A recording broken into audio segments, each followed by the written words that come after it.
नु'मिनु बिही व नतवक्कलु अलैहि व नऊज़ु बिल्लाहि मिन शुरूरि अनफुसिना व मिन सय्यिआति अअमालिना मन यहदिहिल्लाहु फला मुदिल्ल लहु व मन युद्लिल्हु फला हादिय लहु व नशहदु अन ला इलाहा इल्लल्लाहु वहदहु ला शरीका लहु व नशहदु अन्ना सय्यिदना व मौलाना मुहम्मदन अब्दुहु व रसूलुहु सल्लल्लाहु अलैहि व अला आलिहि व अस्हाबिहि अजमईन।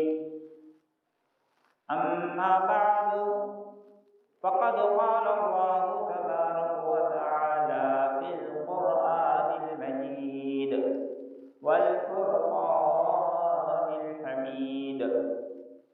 अऊज़ु बिल्लाहि मिनश शैतानिर रजीम। बिस्मिल्लाहिर रहमानिर रहीम।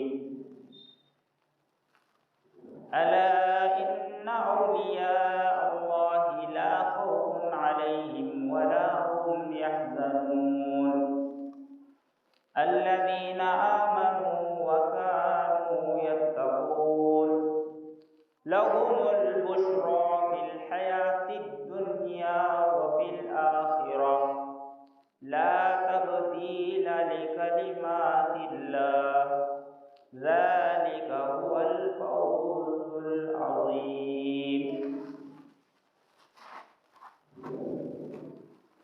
वक़ाल तआला फ़ी मौज़िन आख़र अल्लाहु वलिय्युल्लज़ीना आमनू युख़रिजुहुम मिनज़्ज़ुलुमाति इलन्नूर वल्लज़ीना कफ़रू औलियाउहुमुत्ताग़ूत युख़रिजूनहुम मिनन्नूरि इलज़्ज़ुलुमात उलाइका अस्हाबुन्नारि हुम फ़ीहा ख़ालिदून। वक़ाल रसूलुल्लाहि सल्लल्लाहु अलैहि वसल्लम मन आदा ली वलिय्यन फ़क़द इस्तहक़्क़ मुहारबती औ कमा क़ाल रसूलुल्लाहि सल्लल्लाहु अलैहि वसल्लम।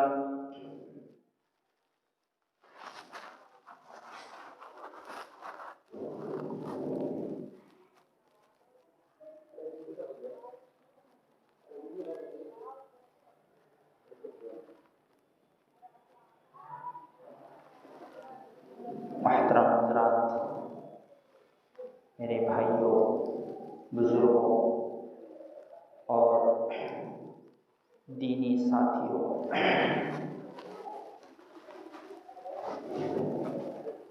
ये इस्लाम के एतबार से रबीउल अव्वल रबीउल सानी का महीना चल रहा है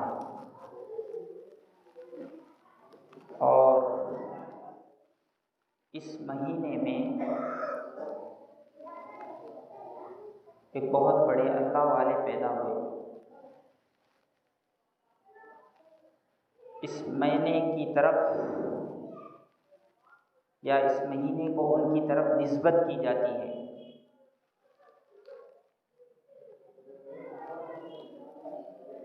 और उनका नाम को अल्लाह ताला ने उनके नाम को सारी दुनिया में रोशन कर दिया। इतने बड़े अल्लाह वाले पैदा हुए। क्या हिंदुस्तान, क्या पाकिस्तान, क्या बांग्लादेश, बर्रे सगीर, बल्कि सारी दुनिया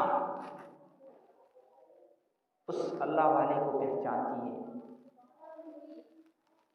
और उस अल्लाह वाले के नाम पर अपना नाम रखने को फख्र महसूस करते हैं। उनकी कब्र की ज़ियारत को जाने के लिए लोग तरसते हैं कि हमको उनके मज़ार पर हाज़िरी का मौका मिल जाए, उनको इसाले सवाब करने का मौका मिल जाए और उनकी रूहानियत हमें भी कुछ हासिल हो जाए। उसके लिए लोग तरसते हैं। ऐसे बड़े अल्लाह वाले पैदा हुए इस महीने में।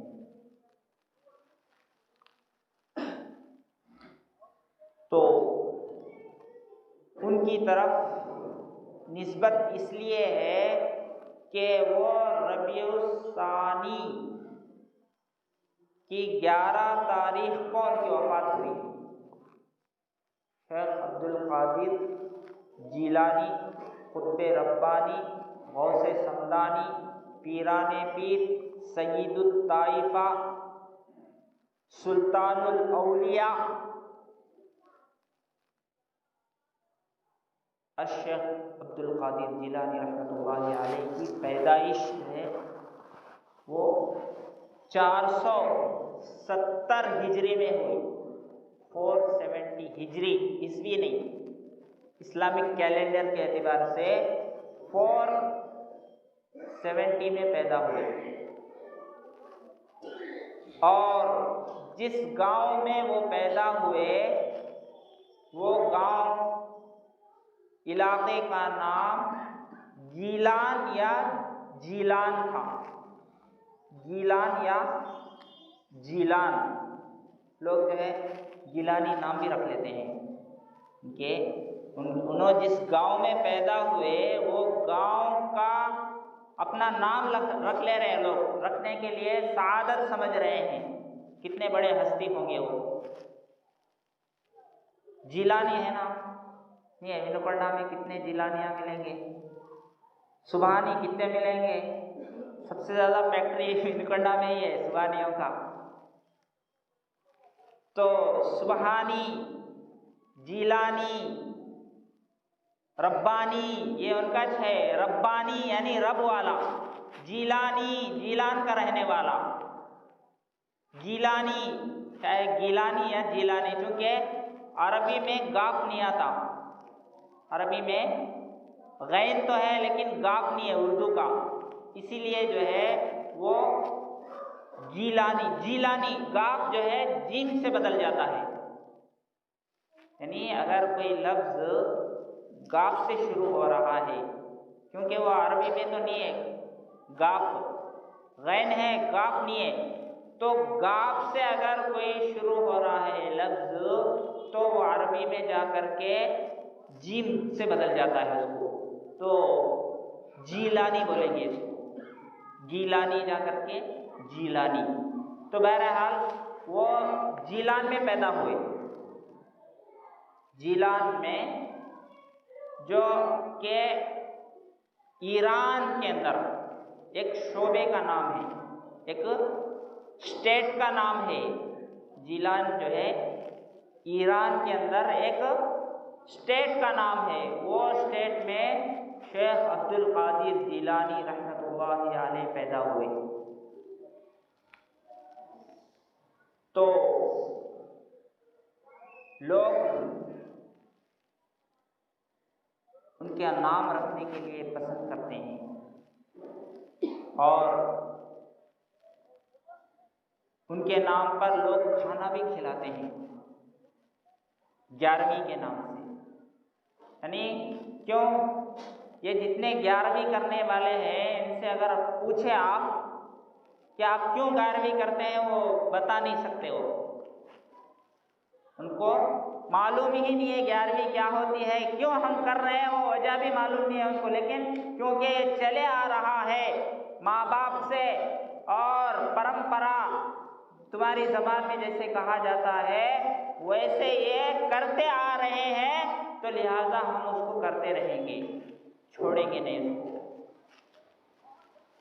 तो ऐसे बड़े वली जो है इस दुनिया से रबीउस्सानी में रुखसत हो गए, वफ़ात पा गए ये महीने में।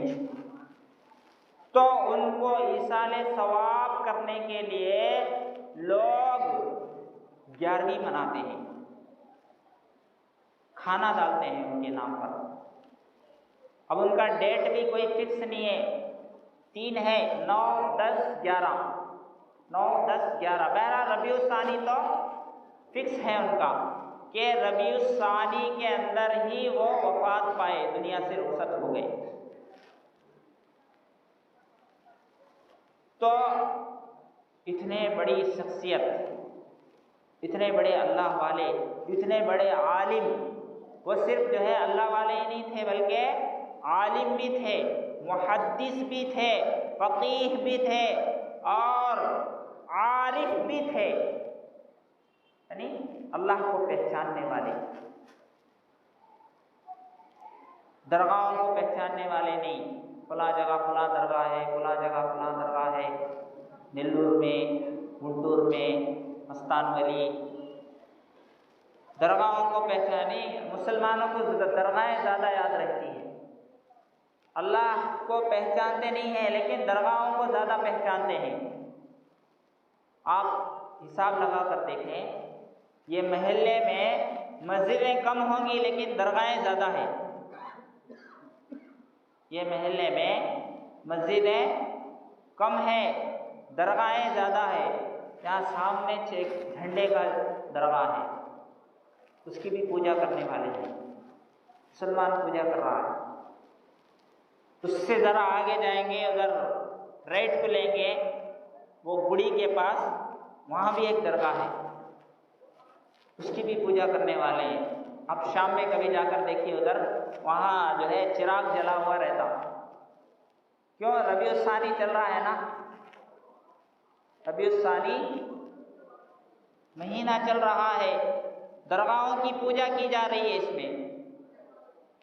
तो शाम में जो है वहाँ रात भर, जैसे हिंदू अपने मंदिर में शिवरात्रि के टाइम पे चिराग जला के रखता है, अगर चिराग बुझ जाएगा रात में किसी हिस्से में तो हमारे ऊपर कोई बड़ी मुसीबत आ जाएगी, हम नाशनम हो जाएंगे, हम बर्बाद हो जाएंगे, हम तबाह हो जाएंगे, हम पर बड़ी मुसीबत आ जाएगी और हम मर जाएंगे, कोई आफत आ जाएगी, हम नहीं बचेंगे।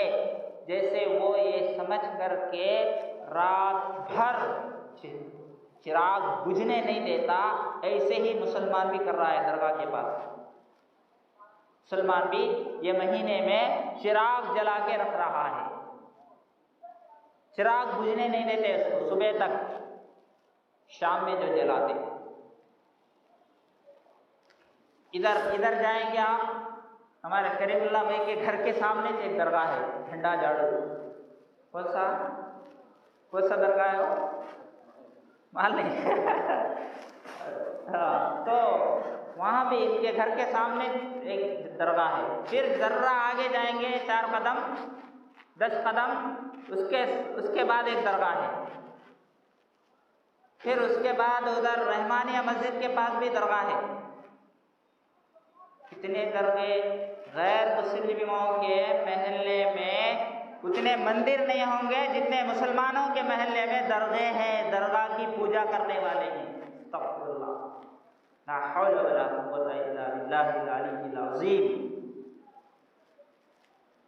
हालांकि मुसलमान अल्लाह को मानता है, कुरान को मानता है, हदीस को मानता है, नबी को मानता है, दीन इस्लाम को मानता है, तौहीद को मानता है, जुमा पढ़ता है, रमज़ान को मानता है, फिर भी जो है दरगाहों के सामने झुक रहा है, 11वीं कर रहा है, चिराग जला रहा है, फूल डाल रहा है, दरगाहों के सामने जाकर मांग रहा है, उनसे मुरादें पूछी जा रही है और उनसे नफ़ा और नुकसान के पहुँचने का अक़ीदा रख रहा है, जबकि नफ़ा और नुकसान पहुँचाने वाली ज़ात अगर कोई है तो वो सिर्फ़ और सिर्फ़ अल्लाह की ज़ात है।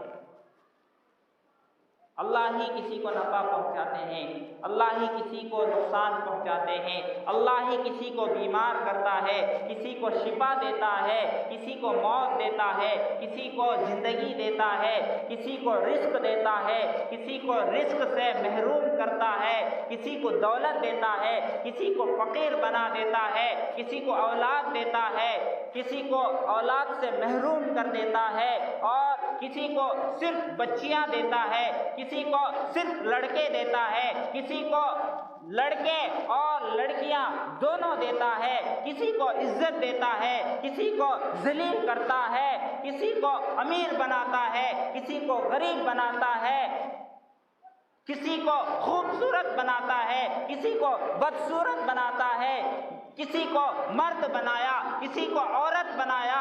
सब कुछ करने वाली ज़ात सिर्फ और सिर्फ अल्लाह की है, और ये अल्लाह पर यकीन रखते हुए फिर दरगाहों के सामने हाथ फैला रहा है, दरगाहों पर चादर चढ़ा रहा है, दरगाहों से मांग रहा है, पूजा कर रहा है। क्या हो गया है मुसलमान को? क्या इसको कुरान मालूम नहीं है? क्या कुरान में शिर्क से नहीं रोका है अल्लाह ने? क्या कुरान में अल्लाह ने नहीं कहा है कि मैं सारे गुनाहों को माफ कर दूंगा, लेकिन मुशरिक को हरगिज माफ नहीं करूंगा?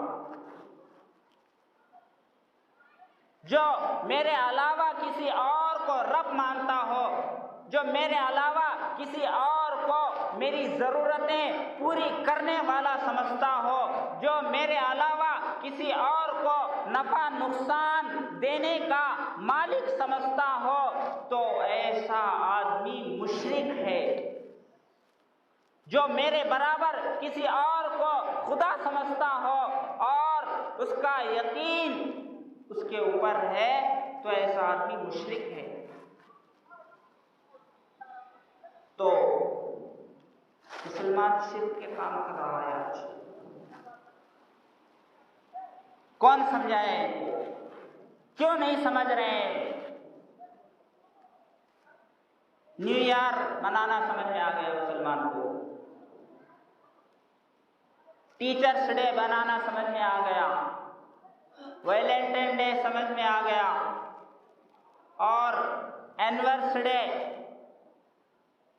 सारे डे समझ में आ गए, लेकिन इसको सही इस्लाम अब तक समझ में नहीं आया, सही कुरान अब तक समझ में नहीं आया, सही दीन अब तक समझ में नहीं आया। वही हरकतें कर रहा है जो गैर करता है, जो खड़ को मूदने वाला करता है, जिसका ना आखिरत पर ईमान है, ना अल्लाह पर ईमान है, ना कुरान पर ईमान है, बल्कि हर जितने भी चीज़ें नज़र आती है उनको खुदा समझता है। ऐसे ही मुसलमान भी अपना अक़ीदा बनाए हुए हैं। तो ये महीने में शेख अब्दुल कादिर जिलानी रहमतुल्लाहि अलैह पैदा हुए। वो भी इंसान थे, माँ के पेट से पैदा हुए, उनके भी वालिद हैं, वो कोई खुदा नहीं है कि जो है उनसे मांगा जाए और उनकी पूजा किया जाए, उनके नाम पर जो है कहीं दरगाह बनाकर या फोटो रखकर अगरबत्ती जलाई जाए, फूल डाला जाए और उनके सामने नारियल फोड़ा जाए। ये सब हम गैरों से सीखे हैं। गैर जो है उनसे हमने सीखा है ये सब तरीक़ा। इस्लाम में ये सब इजाज़त नहीं है इसकी। नारियल फोड़ना, अगरबत्ती जलाना, फूल डालना और चादर डालना, चिराग जलाना, मोमबत्ती लगाना और उसके सामने कुछ पका करके रखना, ये सब गैरों का तरीक़ा है। मुसलमान क्यों इख्तियार किया इसको? तो शेख अब्दुल कादिर जिलानी रहमतुल्लाहि अलैह, उनकी ज़िंदगी आपको मालूम नहीं है, लेकिन 11वीं मना रहा है। उनकी कैसी ज़िंदगी थी, उनके वालिदैन कैसे तक़वे वाले थे, कैसे तहारत वाले थे, उनका ईमान कैसा था। वो कुरान पर कितना अमल करते थे,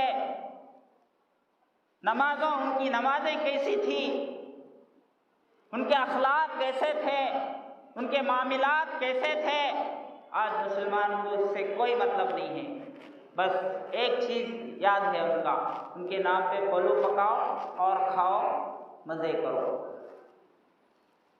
उनकी ज़िंदगी पढ़ो, आप उनके वालिद की ज़िंदगी पढ़ो। किताबों में लिखा है कि उनके वालिद साहब एक मर्तबा बहुत यानी 5-6 दिन से खाना नहीं मिला। शेख अब्दुल कादिर जिलानी रहमतुल्लाहि अलैह के वालिद को 5-6 दिन से खाना नहीं मिला।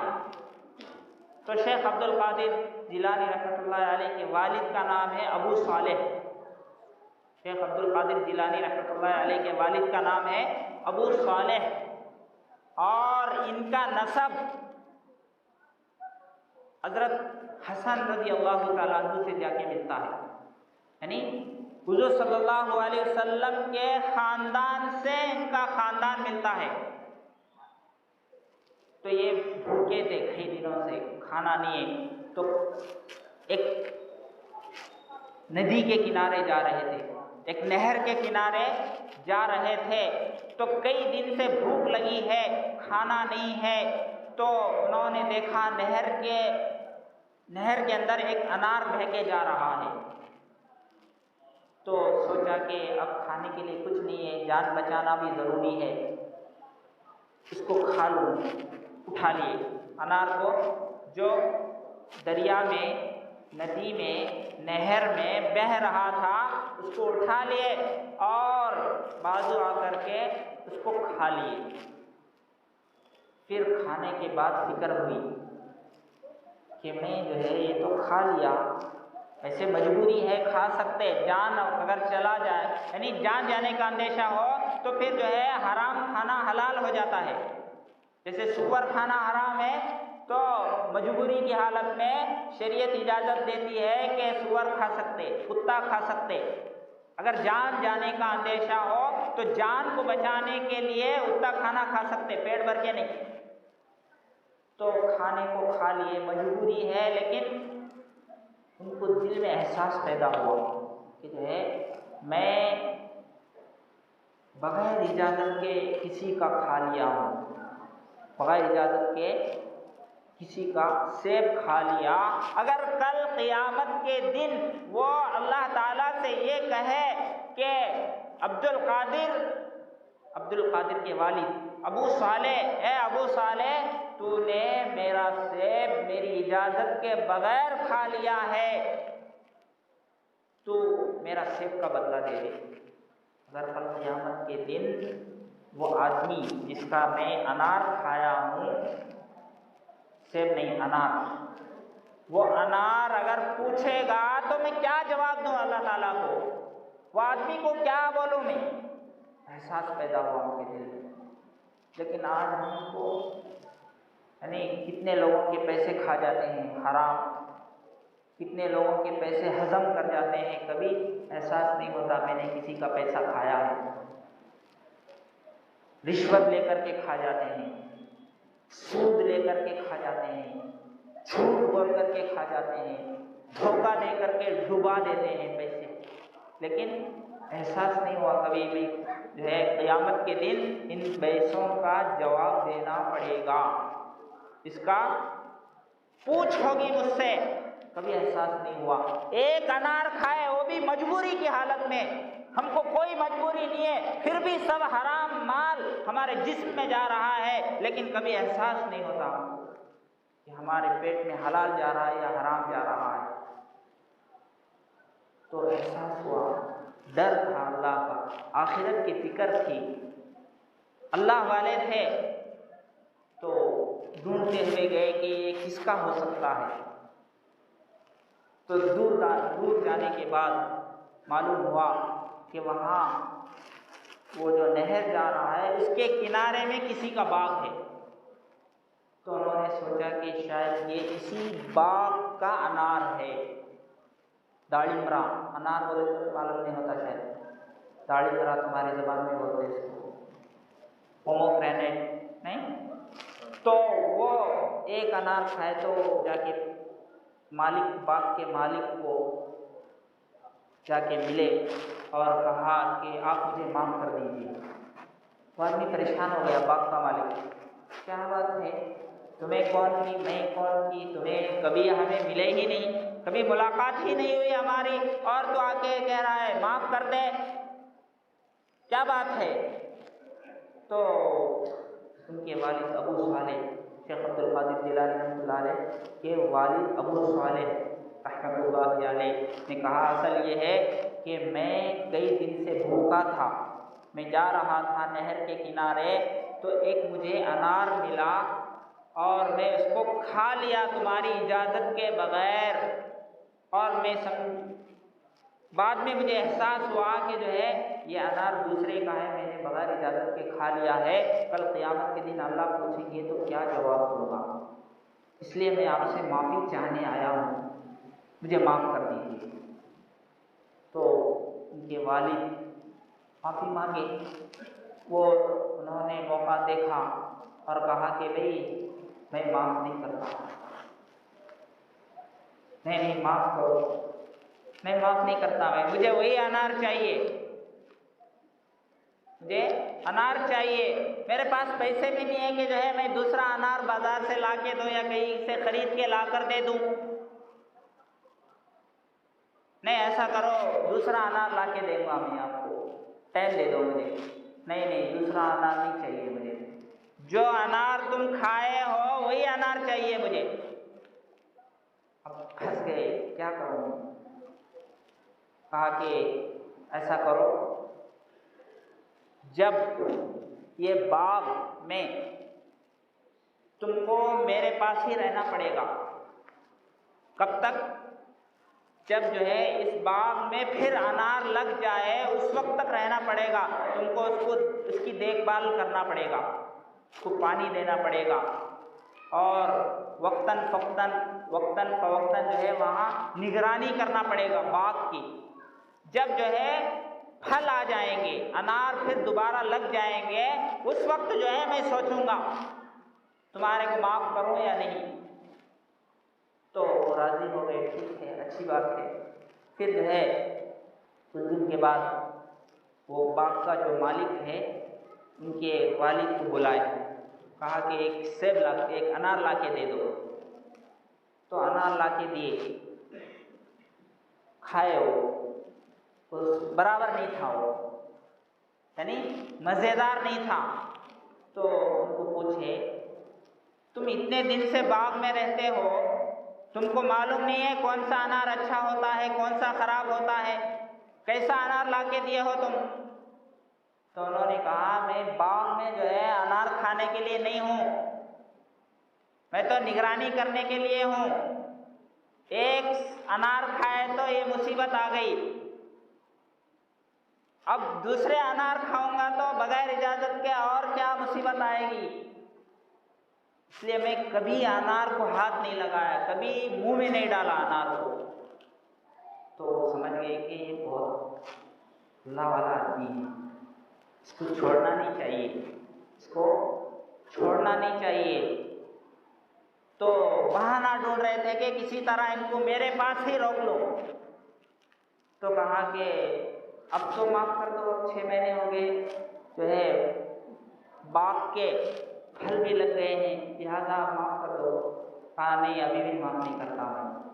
क्या है दूसरा, कहा कि मेरी एक बेटी है, वो बहरी है, वो गूंगी है, बहरी यानी कान से सुनती नहीं, गूंगी है यानी बोलती नहीं, अंधी है देखती नहीं, बदसूरत है खूबसूरत नहीं, और हाथ भी नहीं है, लुंजा है, पैर भी नहीं है, लंगड़ी है, वैसी मेरी लड़की है। बहुत दिनों से मैं रिश्ता तलाश कर रहा हूँ, कोई भी मिल नहीं रहा, मैं चाह रहा हूँ कि वो लड़की से तुम्हारा शादी कर दूँ अगर तुम राज़ी हो। तो फंस गए, क्योंकि अब वो एक अनार जो खाए थे उसका डर था कि क़यामत में कहीं पूछ ना हो जाए, उसके लिए भी तैयार हो गए बेचारे।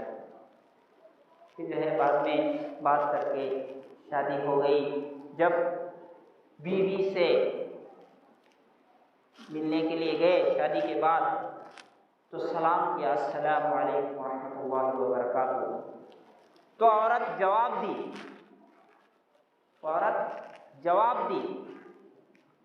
अब ये परेशान हो रहा है, ये बोले थे कि गूंगी है, बोलती नहीं है, मैं सलाम कर रहा हूँ, सलाम का जवाब दे रही है, ये तो उल्टा हो गया, यानी इसमें भी शायद मैं फंस जाऊंगा, कहीं जो है इनकी बेटी नहीं कोई दूसरी औरत को यहाँ भेजा गया है। लिहाजा वो वापस आ गए वहां से।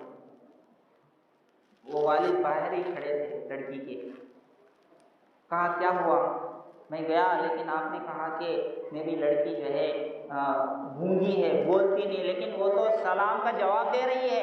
मैं सलाम किया, वो जवाब दी है, वालेकुम अस्सलाम रहमतुल्लाहि व बरकातुहू। आपने कहा कि वो गूंगी है, सुनती नहीं है, मेरा सलाम सुनी तभी तो जवाब दे रही है, यानी गूंग बहरी नहीं है, वो कान से सुनती है, मेरे आने को भी देख रही है वो।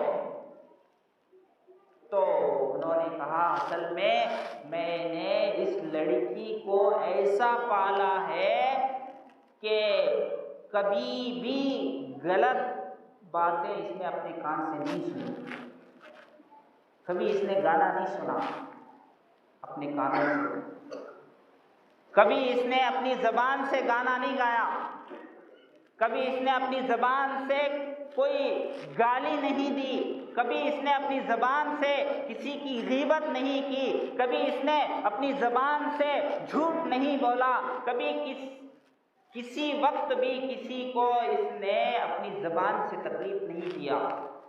इस एतबार से ये गूंगी है, इस एतबार से ये जो है बहरी है, यानी सुनती नहीं। ये इस एतबार से कहा था।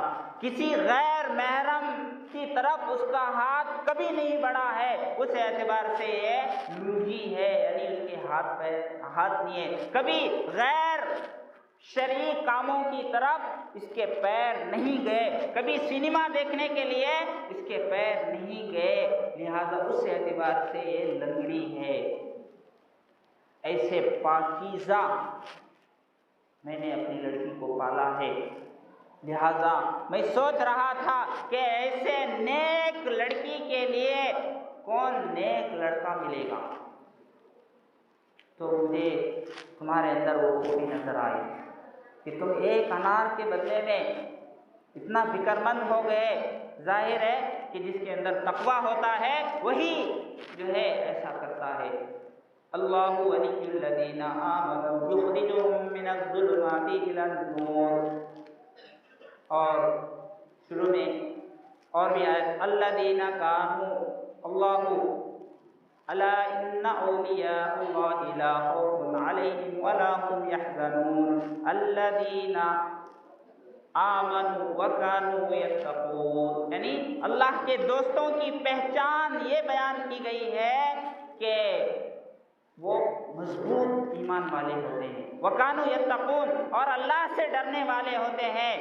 हम अल्लाह से नहीं डरते। पुलिस के डंडों का हमें एहसास है, गुंडों के डंडों का एहसास है, चोरों के डंडों का एहसास है, आईपीएस के डंडों का एहसास है, लेकिन कभी आखिरत का एहसास नहीं होता, कभी जहन्नम का डर हमारे दिल में नहीं होता।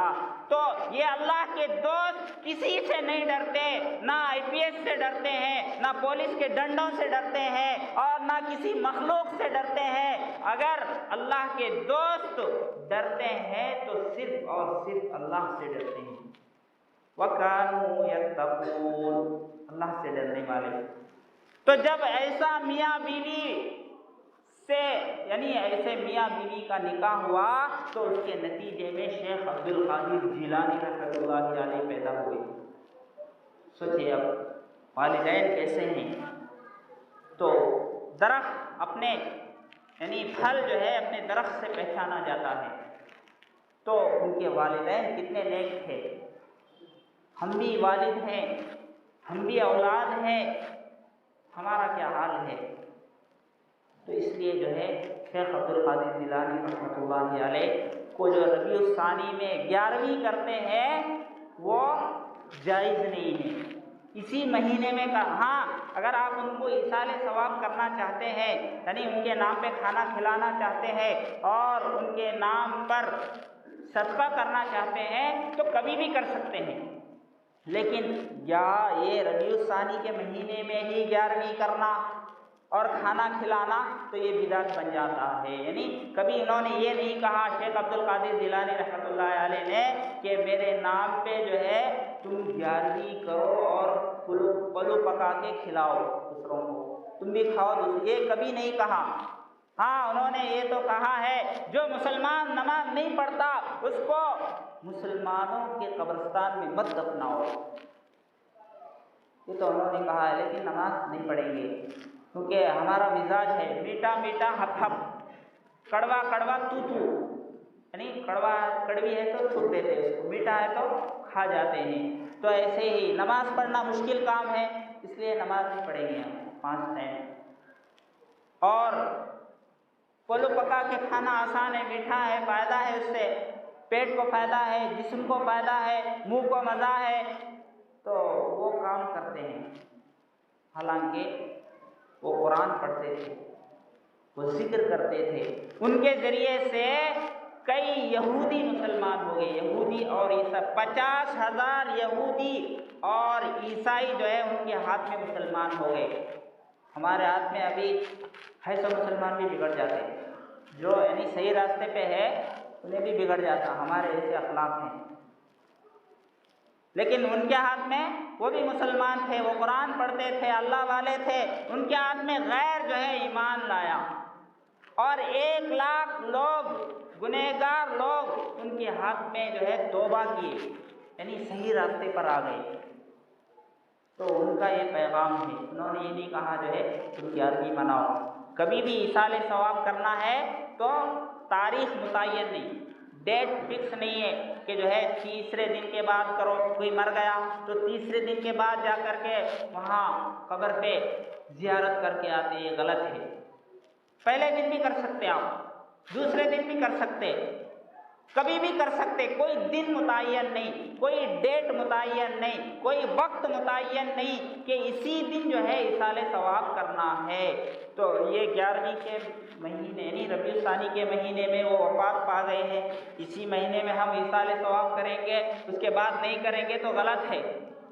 अच्छा, शेख अब्दुल कादिर जिलानी रहमतुल्लाह अलैह वो एक ही चोली थे क्या?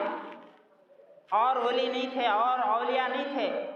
कितने औलिया, शेख ख्वाजा मोइनुद्दीन चिश्ती रहमतुल्लाहि अलैह, उन्हीं के नाम पे 11वीं क्यों मनाते हो? ख्वाजा मोइनुद्दीन अजमेरी के नाम पे क्यों खाना नहीं खिलाते? हुजूर के नाम पे क्यों खाना नहीं खिलाते? सहाबा के नाम पे क्यों खाना नहीं खिलाते? किसी एक आदमी के नाम पे खाना खिलाना और महीना मुकर्रर करना, डेट फिक्स करना, ये बिदात कहलाता है। इस्लाम की नज़र में ये बिदात है, ये शरीयत की इजाज़त नहीं देता। हाँ, आपको इसाले सवाब करना है, यानी खाना खिला करके, खाना खिलाते वक्त आप ये नियत कीजिए कि मैं जो खिला रहा हूँ इसका सवाब सबको पहुँचा दे, यानी जितने वली गुजरे हैं दुनिया में उन सबको इसका सवाब पहुंचा दे, तो इतना कहना काफ़ी है, इतना नियत कर लेना काफ़ी है, तो अल्लाह ताला सवाब जो है ना सबको बराबर पहुंचाएंगे। ऐसा नहीं कि किसी को कम किसी को ज़्यादा, नहीं, सबको बराबर सवाब पहुंचेगा। तो इसाले सवाब करने का तरीक़ा इस्लाम बताता है। हम जैसे चाहते हैं ख़ास तरीक़े पर, इसी तरीक़े पर इसाले सवाब करना चाहिए, फातिहा दिलाना चाहिए और जो है लड्डू रखना चाहिए और ये वो कुछ खाना ला करके सामने रखो, फिर दुआ करो, फिर उसके बाद खिलाओ, ये सब शिर्क बिदात है। ऐसे कामों की शरीयत इस्लाम इजाज़त नहीं देता।